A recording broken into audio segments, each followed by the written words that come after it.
Hello my dear ones. आज इस video में बात करने वाली हूँ मैं उन फीमेल्स के बारे में जिनके पार्टनर बहुत ज़्यादा एग्रेसिव भी होते हैं, इग्नोरेंट भी होते हैं, रिस्पॉन्सिबिलिटीज़ नहीं लेते हैं। बहुत सारे उनमें इस तरीके की कमियाँ होती हैं जिसकी वजह से उस पर्सन को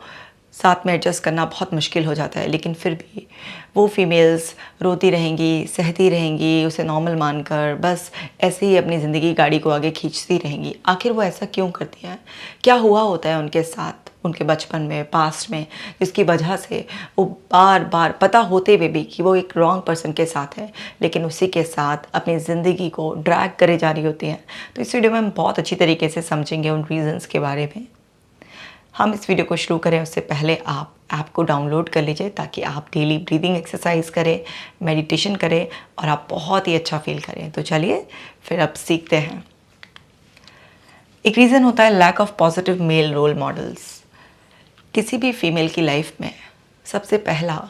जो उसका मेल रोल मॉडल होता है वो होता है उसके फादर।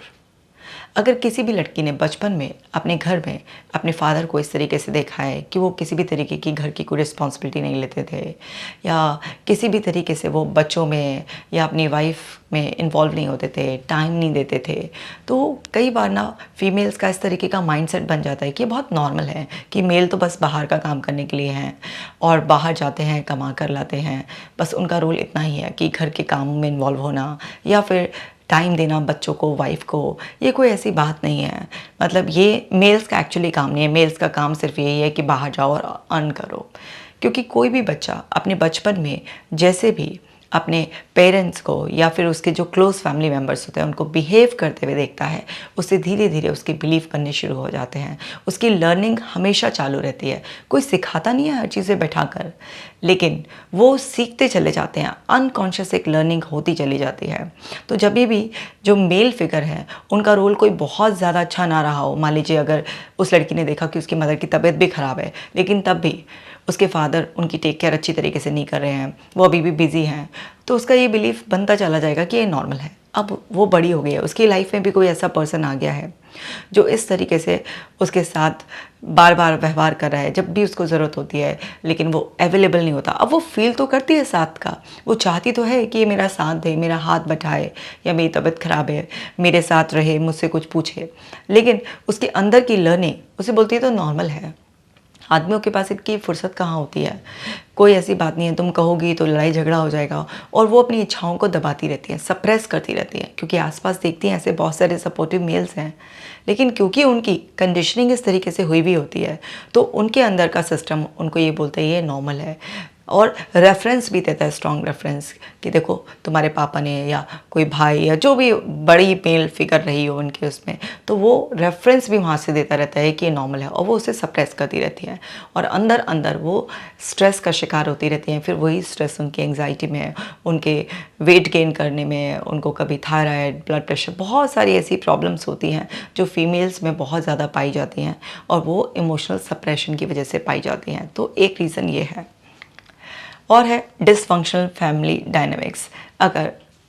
एक बच्ची ने अपने घर में बहुत ज़्यादा माता पिता के बीच में बहुत लड़ाई देखी है, माँ बाप का इधर उधर अफेयर, ख़ास तौर से अगर फादर का देखा है कि कहीं बाहर अफेयर चल रहा था, निगलेक्ट, उसको टाइम नहीं देते थे, किसी भी तरीके से हर समय कुछ भी ऐसा मेंटल फिज़िकल अब्यूज़ देखा है जहाँ पर बहुत ज़्यादा इस तरीके से उसने अनकंफर्टेबल फ़ील किया है, वो रोना आता था लेकिन वो खुलकर रो नहीं पाती थी, अंदर अंदर डर, सप्रेशन उसके अंदर चाइल्डहुड में ही हुआ है, तो भी उसके अंदर बहुत ज़्यादा ऐसे फियर्स डेवलप हो जाएंगे जिसकी वजह से उसका अंतर्मन कभी उसे सपोर्ट नहीं कर पाएगा गलत के खिलाफ आवाज़ उठाने की। इसके बहुत सारे ऐसे इफ़ेक्ट आ सकते हैं, जैसे कि कुछ फीमेल्स तो बहुत ज़्यादा अपने जो मेल पार्टनर होते हैं उनके लिए ऐसे नेगेटिव वो पाल लेती हैं कि ये तो कंट्रोलिंग होते हैं, और अंदर अंदर छोटी छोटी बात पर बहुत ज़्यादा रिएक्टिव हो जाती हैं। और जब उनकी लाइफ में कोई रियल में कोई पर्सन आता है तो तो फिर उसके साथ बहुत ही ज़्यादा रिएक्टिव वे में वो ट्रीट करते हैं। कुछ लोग ऐसे होते हैं कुछ फीमेल्स के साथ कि वो दबना सीख जाती हैं कि कहीं ये मुझ पे चिल्ला ना दे, कहीं मुझे मार ना दे, और डर के मारे वो अपनी बातों को, इच्छाओं को कह ही नहीं पाती है, अंदर अंदर डर पाल कर रखती हैं। ऐसी बहुत सारी फीमेल्स को आपने सुना भी होगा ना कि नहीं ये बात मेरे हस्बैंड को ना पता चल जाए, या बच्चों को भी मना करती हैं ये बात पापा से मत कहना। तो वो क्या है, उनके अंदर अंदर बहुत ज़्यादा उनके डर होता है, इस वजह से उनके साथ ये हो रहा होता है। और उनके हस्बैंड का भी अगर कहीं बाहर कोई भी ऐसे फीमेल फ्रेंड होती है या कोई अफेयर सुन लेती हैं तो वो उसको भी बिल्कुल चुपचाप सह लेती हैं। अंदर अंदर उस चीज़ को ये कि हाँ आदमी है तो एक आध तो अफेयर चलना नॉर्मली है, बाहर है जाएगा तो ऐसा हो ही जाता है, मतलब उसको भी सह लेंगी, थोड़ा बहुत रिएक्ट भी करेंगी, ऐसा नहीं है कि बिल्कुल रिएक्ट नहीं करेंगी, लेकिन फिर भी माफ़ कर देंगी, बार बार भी गलतियों को माफ़ करते रहते हैं, क्योंकि उन्होंने हमेशा अपने बचपन में इस तरीके का एनवायरनमेंट बहुत ज़्यादा देखा हुआ होता है। तो उनके अंदर वो हिम्मत ही नहीं डेवलप हो पाती है। थोड़ा बहुत कुछ अगर नाराज़गी या रिबेलियस नेचर भी डेवलप होती है, लेकिन वो कुछ ट्राई करेंगी लेकिन फिर हार तक करके नहीं चलेगी ही नहीं मेरी, और वो अपने आप को ही दबा लेंगी। और जब वो अपने आप को दबाती हैं तो इमोशनल सप्रेशन फीमेल्स को डिप्रेशन में भेज देता है। इसीलिए आप देखिए कि फीमेल्स में डिप्रेशन रेट कितना ज़्यादा बढ़ता जा रहा है। और होता है चाइल्डहुड निगलेक्ट। सपोज़ कीजिए पेरेंट्स सही भी थे, जो है ना, दोनों के बीच में ऐसा कुछ लड़ाई झगड़ा हर समय नहीं रहता था, या मतलब ऐसा भी नहीं है कि कोई बाहर इन्वॉल्व था, फाइनेंशियल कंडीशन भी ठीक थी, सब कुछ था, लेकिन बच्चे को टाइम उतना नहीं मिलता था, मतलब उसको इतना टाइम ही नहीं दिया, खास तौर से फादर फिगर की तरफ से टाइम नहीं मिला। मतलब फादर अब्यूसिव नहीं थे, फादर फाइनेंशियल सपोर्ट भी करते थे, घर में एक ठीक ठाक माहौल भी रहता था, लेकिन उस बच्ची को अपने फादर की तरफ से कभी टाइम नहीं मिला, कभी उसको वो फिज़िकल टच नहीं मिला जो एक फादर की तरफ से एक जेंटल टच मिलना चाहिए। तो इसमें भी बच्ची बहुत निगलेक्टेड फील करती है। आज भी बहुत सारी फैमिलीज़ में ऐसा होता है कि जैसी बच्ची बड़ी होने लगती है तो फादर उससे थोड़ा सा दूरी बनाने लगते हैं, उसके बहुत ज़्यादा क्लोज नहीं बैठेंगे, उसे हग नहीं करेंगे, उससे बहुत ज़्यादा खुलकर बात नहीं करेंगे, तो बच्ची निगलेक्ट फील करती है। क्योंकि अगर वो देखती है कि उसका कोई मेल सिबलिंग है, उसको हग किया जा रहा है, उसकी बातों को बहुत अच्छे से सुना जा रहा है, उसे ज़्यादा इंपॉर्टेंस दी जा रही है, ऐसा अभी फैमिलीज में कम होने लगा है, क्योंकि अब बच्चियों को भी बहुत ज़्यादा इंपॉर्टेंस देने लगे हैं। लेकिन आज भी एक बहुत बड़ी परसेंटेज ऐसी है जहाँ पर ऐसा होता है, और पहले तो ये काफ़ी ही होता था। तो कोई भी फीमेल को अगर ऐसा रहा है कि उसके फादर फिगर की तरफ से निगलेक्ट उसे किया गया है, उसको ऐसा लगा है कि मेरे फादर उतना ज़्यादा क्लोजली मुझसे इंटरेक्ट नहीं करते हैं, तो वहाँ पर भी वो क्या है, उस क्रेविंग के लिए, उस टच के लिए जो है ना, ज़्यादा उसके अंदर का मन इच्छा करता रहता है। और वहाँ पर अगर उसका हस्बैंड कोई भी इस तरीके से उसे निगलेक्ट करने की कोशिश करता है, इवन जेन्युइन रीज़न से भी, अगर वो बिज़ी होता है और उस पर ध्यान नहीं दे पाता, तो उसके अंदर हमेशा एक ऐसी फीलिंग रहती है कि जैसे इनकम्प्लीट वाली फीलिंग उसको रहती है। उसे लगता है मुझे टाइम नहीं दिया जा रहा, मेरी बात नहीं सुनी जा रही है, मुझ पर ध्यान नहीं दिया जा रहा है, और मेरी जो फिज़िकल टच की पूर्ति है वो उतनी नहीं हो रही है। तो वो बार बार उस पर्सन से लड़ती झगड़ती रहेंगी, उससे बार बार ये इच्छाएं जताती रहेंगी, लेकिन उसे छोड़ भी नहीं पाते हैं। बस वो अंदर से इच्छाएं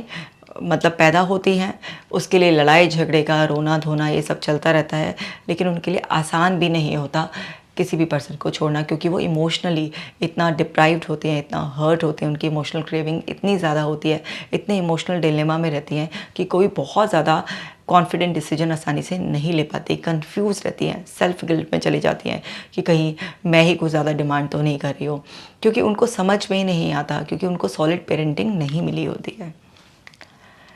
और है एक्सपीरियंसेस ऑफ रिजेक्शन। अगर किसी भी फीमेल को रिजेक्शन बहुत ज़्यादा मिले होते हैं मेल पार्टनर्स के साथ, चाहे वो फादर से मिला हो, ब्रदर से मिला हो रिजेक्शन, या कोई फ्रेंड रहा हो रिजेक्शन, मेल्स से अगर बहुत ज़्यादा रिजेक्शन मिले हुए होते हैं, तो वहाँ पर भी वो जहाँ पर भी देखेंगे कि कोई ऐसा पर्सन है जो उनको थोड़ी सी अटेंशन दे रहा है, उनको इनिशियली केयर दे रहा है, तो उसके प्रति एक ऑब्सेसिव सी नेचर हो जाएगी, उस पर ज़्यादा डिपेंडेंसी बढ़ जाएगी। और फिर कोई भी पर्सन आपको हर समय तो इम्पोर्टेंस दे नहीं सकता, हर समय तो एक जैसा ट्रीट कर नहीं सकता, लेकिन वो हर चीज़ को ऐसे कि मुझे निगलेक्ट कर रहा है, मुझे रिजेक्ट कर रहा है, इस तरीके से कनेक्ट करना स्टार्ट कर देंगी। और कई बार उस पर्सन के पीछे बहुत ही ज़्यादा ऑब्सेसिव हो जाएंगी, भागना शुरू कर देंगी, जो पर्सन उनको अच्छी तरीके से ट्रीट नहीं कर रहा, क्योंकि वो अपने अंदर इस तरीके से सोचना शुरू कर देती हैं कि शायद उनमें ही कोई कमी है, इसीलिए उनको बार बार रिजेक्शन मिलता है, कोई उनको पसंद नहीं करता है। वो उनकी सेल्फ स्टीम लो होती चली जाती है, वो अपने बहुत ज़्यादा सेल्फ डाउट में, गिल्ट में जीना शुरू कर देती हैं। और अपने आप को बहुत ज़्यादा फिज़िकली बनाना संवारना स्टार्ट कर देंगी और अपनी छोटी छोटी बातों पर बहुत ज़्यादा ध्यान देंगी कि माइंडफुल रहेंगी कि अगर वो किसी मेल के सामने जा रही है उस पार्टनर के साथ कि इम्प्रेस करना है बस उसे, चाहे वो अपनी ड्रेसिंग, ब्यूटी या वो बातें आर्टिफिशियली भी करना शुरू कर देंगी जो उनकी पर्सनालिटी का पार्ट नहीं है, क्योंकि जस्ट उनको वो रिजेक्शन नहीं बर्दाश्त करना होता है। और पता है कि वो पर्सन जो आज आप दिखा रहे हो, जैसे ही आपका ट्रू सेल्फ पता चलेगा तो फिर से आपको रिजेक्ट कर देगा। लेकिन वो फेक करने में भी इस तरीके से सेफ फील करने लगते हैं कि इस तरीके से अगर फेक करना भी पड़ा लंबे समय तक कि कोई दिक्कत नहीं है, क्योंकि फियर ऑफ रिजेक्शन बहुत ज़्यादा स्ट्रांग होता है। वो हमेशा एक ऐसे मतलब किसी पर्सन ने जिसने उनको कांस्टेंट रिजेक्शन दिया हो, वो पर्सन डोमिनेटिंग होते हैं, वो पर्सन अपनी ही अलग दुनिया में जीने वाले, एक अलग ही कॉन्फिडेंट पर्सनालिटी भी कह सकते हो उन्हें। कई बार वो ऐसे भी होते हैं कि शॉर्ट टर्म देखते हैं किसी पर्सन के करीब आते हैं, अगर उनको बहुत ज़्यादा मैचिंग नहीं लगती उस पर्सन में तो फिर वो थोड़ा सेल्फिश प्ले करके उस पर्सन को इम्प्रूव करने की बजाय उसे रिजेक्ट कर देते हैं। वो कैसा भी हो, लेकिन उन्हें पता भी है कि अभी जो दूसरे पर्सन को डेट कर रहे हैं या जिससे शादी हुई है या शादी करने की सोच रही हैं कि वो पर्सन भी वैसा सही है जैसा पहला था, लेकिन फिर भी उनकी चाहत बढ़ती चली जाती है उसी तरीके के पर्सन को पाने की, क्योंकि उनके अंदर का जो रिजेक्टेड सेल्फ है जिसको बार बार रिजेक्ट किया गया है वो क्रेव करता है कि उसी तरीके का पर्सन मुझे एक्सेप्ट करे जिस तरीके के पर्सन ने मुझे रिजेक्ट किया है। और देखिए, चाइल्डहुड अब्यूज़, अगर किसी भी बच्ची के साथ बचपन में किसी भी तरीके का अब्यूज़ हुआ होता है और आपको तो पता ही है कि पहले से ही चला रहा है और आज भी पूरी तरीके से सेफ्टी नहीं है, क्योंकि इस तरीके के जो चाइल्डहुड अब्यूज़ होते हैं वो ज़्यादातर क्लोज़ लोगों के साथ, रिलेटिव के साथ, फैमिली मेम्बर्स ही हैं जो इस तरीके से कर देते हैं। तो अगर किसी के साथ इस तरीके से एक बार या रिपीटेड कुछ इस तरीके का एक्सपीरियंस हुआ होता है तो वो लड़कियां भी इमोशनली बहुत ज़्यादा डिस्टर्ब्ड हुई होती हैं और वो किसी भी पर्सन पर जिस पर विश्वास कर लेती हैं उस पर बहुत ज़्यादा डिपेंड हो जाती हैं और फिर उन्हें बहुत ज़्यादा सेंस ऑफ सिक्योरिटी चाहिए होती है, क्योंकि उनके अंदर एक इनसिक्योरिटी की फीलिंग होती है, उनके अंदर एक ऐसा बैड एक्सपीरियंस पड़ा हुआ होता है जिसकी वजह से वो बार बार अनकंफर्टेबल होती हैं। तो उनकी डिपेंडेंसी अपने मेल पार्टनर पर बहुत ज़्यादा बढ़ जाती है। अगर वहाँ से कहीं भी निगलेक्ट, रिजेक्शन, किसी भी तरीके का नॉन सपोर्टिव बिहेवियर आता है तो वो उससे बहुत ज़्यादा व्यथित होती हैं, लेकिन कहीं ना कहीं उनके अंदर जो चाइल्डहुड एक्सपीरियंसेस का पेन होता है वो बार बार उस तरीके के पेन को दूसरे फॉर्म में भी बर्दाश्त नहीं करना चाहती हैं। तो वो क्या करती हैं कि बार बार वो जब सब चीज़ें सहती रहती हैं, अंदर अंदर सप्रेस करती रहती हैं। कई बार तो जब इस तरीके का अब्यूज़ का केस किसी के साथ होता है तो बच्चियाँ अपनी भी गलती उसमें मान लेती हैं, क्योंकि इस तरीके से कई बार पेरेंट्स या सोसाइटी ये फील कराई देती है कि इसमें किसी की भी गलती है। अगर बच्चा बहुत ही छोटा है, 3, 4, 5, 6 साल का है, लेकिन अगर यही किसी 10, 12 साल की लड़की के साथ हुआ हो तो उसको भी दोष देने लग जाते हैं। कई बार घर वाले ही डांटने शुरू कर जाते हैं। तो उसके अंदर बहुत सारे इस तरीके के सप्रेशन होते हैं, नेगेटिव इमोशन सप्रेस्ड होते हैं, इस तरीके के बहुत सारी इंटरनल डायलॉग्स उसके इस तरीके के होते हैं जिसको अंदर अंदर एक कॉन्फ्लिक्ट में, गिल्ट में रखते हैं। तो वो अपने ही कॉन्फ्लिक्ट और गिल्ट से बाहर नहीं निकल पाती है, तो ट्रूली वो सामने वाले पर्सन को समझ ही नहीं पाती है और बार बार वो चीज़ों को फिक्स करने में लगी रहती है। उसको ऐसा लगता है कि उसकी किसी गलती की वजह से कुछ ख़राब ना हो जाए। और होता है पेरेंटल डाइवोर्स। अगर किसी भी बच्ची ने इस तरीके से देखा है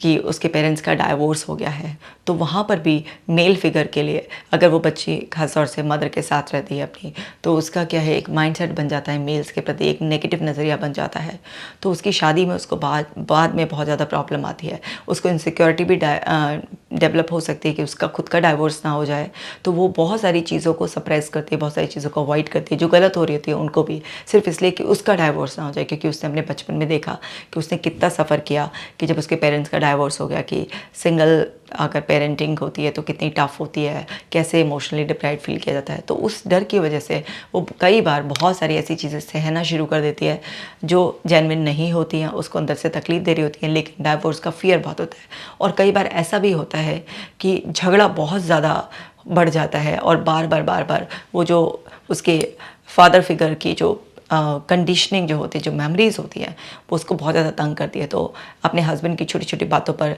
नज़र रखना और बहुत ही ज़्यादा इस तरीके से कि कोई ऐसी नौबत ना आए जिससे कि कोई डाइवोर्स की कंडीशन बनेगी, मतलब हस्बैंड कहीं पर बाहर इन्वॉल्व ना हो। तो बहुत सारा इस तरीके से चेज़ करना या ओवर केयरिंग हो जाना, किसी भी तरीके से ये मतलब इंश्योर करना कि उसकी लाइफ में कोई ऐसा एक्सपीरियंस ना हो जैसे कि उसके मदर फादर की लाइफ में हुआ था। ऐसा भी होता है।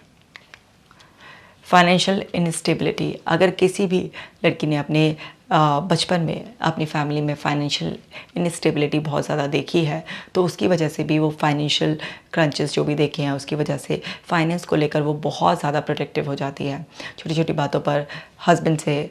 इस तरीके से उन्हें या तो मोटिवेट करना या किसी तरीके से ऐसे क्रिटिसाइज़ करना नेगेटिव पॉजिटिव वे में, उनको बार बार फाइनेंसेस को सेटल करने की जो है ना बातें करना, उनसे बहुत सारे ऐसे तरीके से कि मेरी तरफ पैसे आएँ, मेरे नाम पे प्रॉपर्टी हो, या मेरे पास इस तरीके की पॉकेट मनी मिले। अगर फीमेल वर्किंग नहीं है कि उसका हस्बैंड उसको सारे पैसे दे। अगर हस्बैंड कहीं पर भी इधर उधर खर्चा अपनी फैमिली पर या कहीं और करता है तो उसके लिए बहुत ही ज़्यादा एक्स्ट्रा कॉशियस हो जाना, छोटी छोटी बातों पर लड़ाई झगड़ा करना। और फिर क्योंकि अंदर उतना कॉन्फिडेंस नहीं होता, तो वहाँ पर क्या होता है कि लड़ाई झगड़ा, फिर उस चीज़ को सेटल करना, अपनी गलती का एहसास करना, लेकिन फिर से उसी ट्रैक पर आ जाना, या चीज़ों को फिक्स करने के लिए घर में इस तरीके से अपने हस्बैंड को कन्विंस करना कि उसको भी फाइनेंशियली फ्री होना है और उसको फाइनेंशियली फ्री होना है, वो सपोर्ट करना चाहती है। अगर हस्बैंड मना करा है तो उस चीज़ के लिए बहुत ज़्यादा लड़ाई झगड़ा करना, मतलब अपनी शादी को टोटली ख़राब ही कर लेती है इस तरीके की फ़ीमेल।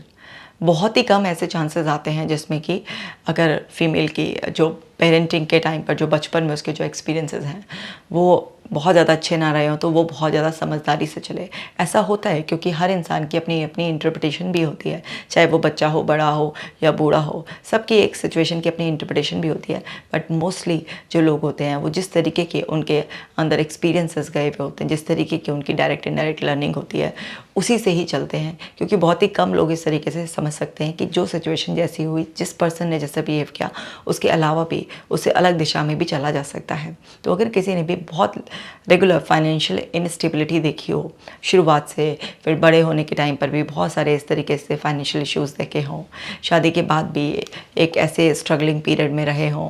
या कुछ अच्छा चलता चलाता बिजनेस भी डाउन आ गया हो, तो वो सब फाइनेंशियल इनस्टेबिलिटी की वजह से भी उस पर्सन का, उस फीमेल का अपने हस्बैंड के साथ जो है वो रिलेशनशिप बहुत ज़्यादा अच्छा नहीं रहता, क्योंकि प्रीवियस एक्सपीरियंसेस और उस पर इतनी सारी मल्टी लेयर्स, तो उस वजह से भी आपस में रिलेशनशिप बहुत ज़्यादा ख़राब हो जाता है। लेकिन मोस्टली इसमें चाइल्डहुड एक्सपीरियंसेस ज़्यादा इंपॉर्टेंट रोल प्ले करते हैं।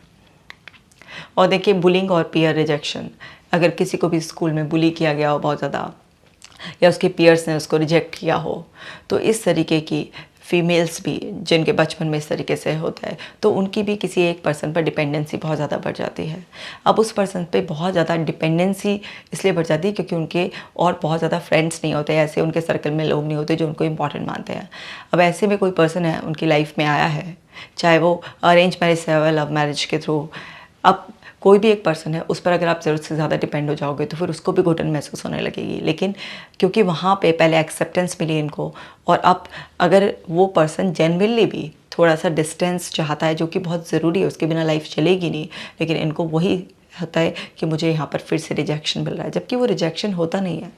लेकिन ये बुली का एक्सपीरियंस या पीयर रिजेक्शन का जो एक्सपीरियंस होता है वो अंदर इस तरीके के प्रिंट्स छोड़ देता है, जिसकी वजह से इस तरीके से रॉन्ग इंटरप्रिटेशन निकलती रहती है दिमाग में। कोई और भी अगर मेल फिगर किसी भी फ्रेंड के रूप में भी उनकी लाइफ में आती है, और कोई भी उनको थोड़ा सा भी ऐसे, जैसे उन्होंने बात करने की इच्छा जाहिर करी या कहीं जाने की इच्छा जाहिर करी या कोई भी आइडिया बताया और उसमें कोई डिफरेंट व्यू आया, किसी ने मना कर दिया, डिले कर दिया, तो उनको वो सब रिजेक्शन ही लगने लगता है। क्योंकि उनके आसपास के जो उनके हम उम्र के लोग होते हैं, उन्होंने कभी भी उनको उस तरीके की इम्पोर्टेंस नहीं दी होती है। तो ये भी एक बहुत बड़ा कारण होता है जिसकी वजह से फीमेल्स जो होती हैं अक्सर बहुत ज़्यादा नैगिंग करती हैं, इमोशनली अपने आप को सप्रेस करती हैं, लड़ाई झगड़ा होता रहता है, वो उस शादी को घसीटती रहती हैं, लेकिन